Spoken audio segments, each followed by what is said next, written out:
இந்த புத்தகத்தை எழுதியது சாமுவேலா தான் இருக்க முடியும். ஸோ நியாயாதிபதிகள் புத்தகத்தை சாமுவேல் எழுதியதாக, அது மாத்திரமல்ல, அவருக்கு 75 வயசு இருக்கும்போது இந்த புத்தகம் எழுதியதாக சொல்லப்படுகிறது. இன்றைக்கு நான் உங்களுக்கு நேற்று VBS எல்லாம் பண்ணீங்க இல்லையா, இன்றைக்கு உங்களுக்கு சாமுவேல் தீர்க்கதரிசனம் சொல்ற மாதிரி நம்ம சொல்ல போறோம். பாட்டிகள், தாத்தாக்கள், உங்களுடைய பேர பிள்ளைகளுக்கு கதைகளை சொல்லியிருக்கீங்களா? ஒரு காலத்துல சொல்லிக்கிட்டு இருந்தார்கள். இன்னைக்கு எனக்கு ஒரு கதை சொல்ல அப்படின்னு சொன்னா உடனே மொபைல் எடுத்து கையில கொடுத்துருது. அவன் ஷார்ட்ஸ் பார்த்துக்கிட்டே இருப்பார். யாரு? பேர பிள்ளைங்க. ஷார்ட்ஸ் கதையே சொல்வதில்லை. அதற்காகத்தான் சரித்திரம் சொல்லாமல் படுகிறது.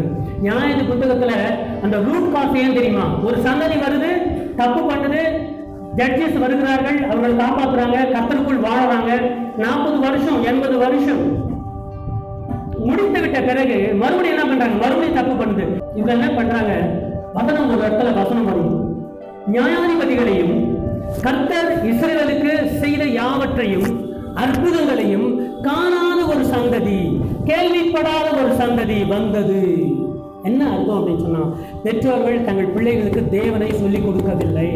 பெற்றோர்கள் தன்னுடைய பிள்ளைகளுக்கு கர்த்தர் இப்படி அற்புதம் பண்ணாரு, தேவன் இப்படி செங்கடலை பிரித்தாரு, நீங்களும் உங்கள் பிள்ளைகளுக்கு என்ன சொல்லணும்?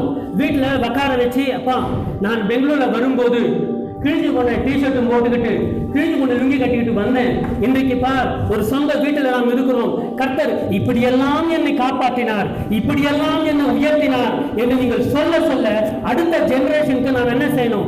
தயார்படுத்தி வைக்கவில்லை என்றால் judges will be repeated again. நியாயாதிபதிகள் மறுபடியும் உங்கள் வாழ்க்கையில நிறைவேறும். எப்படி நிறைவேறும்? நாம் இருக்கும்போது நல்லா இருந்துருவோம். அடுத்த சந்ததி, என் பிள்ளைகளுக்கு, என் பேர பிள்ளைகளுக்கு நீங்க என்ன சொல்லணும்? தேவன் செய்த அற்புதங்களை எல்லாம்